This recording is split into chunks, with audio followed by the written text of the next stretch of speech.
தற்போது மெல்போர்ன்ல நடைபெற்று வரும் 4வது டெஸ்ட் போட்டியில மீண்டும் ஓப்பனிங் களமிறங்கினாரு ரோஹித் சர்மா அவர்கள். ஆனாலுமே வழக்கம் போல சொற்ப பந்துகள்ல ஆட்டமிழந்தாரு. 5 பந்துகளுக்கு 3 ரன்கள மட்டுமே எடுக்க முடிந்தது. இதனால ரோஹித் சர்மா மீது அதிகப்படியான விமர்சனங்களுமே விழுந்தது. ஆஸ்திரேலிய அணி இந்தியாவிற்கு 340 ரன்கள இலக்காக வச்சிருக்காங்க. இந்த நிலையில 2வது இன்னிங்ஸ்கள்ல ரோஹித் சர்மா பேட்டிங்ல சிறப்பாக விளையாடும் பட்சத்துல அனைத்து விமர்சகர்களையுமே தகர்த்த முடியும். ஆஸ்திரேலிய அணியுடைய முன்னாள் வீரர் மார்க் வாக் ரோஹித் சர்மாவிற்கு எச்சரிக்கை விடுத்திருக்காரு. அனைத்து சிறந்த வீரர்களுமே ஒரு கட்டத்துல முடிவுக்கு வராங்க.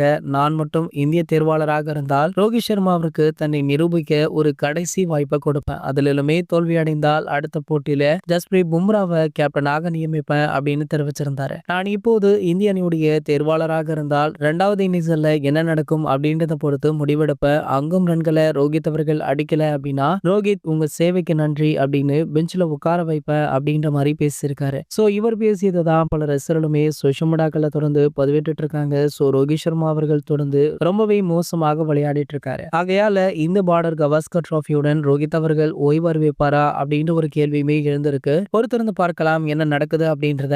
இது போன்ற கிரிக்கெட் செய்திகளை பத்தி நீங்க உடனே தெரிஞ்சுக்க நம்மளுடைய கிரிக்கெட் நியூஸ் அப்டேட் சேனலை மறக்காம சப்ஸ்கிரைப் பண்ணிக்கோங்க.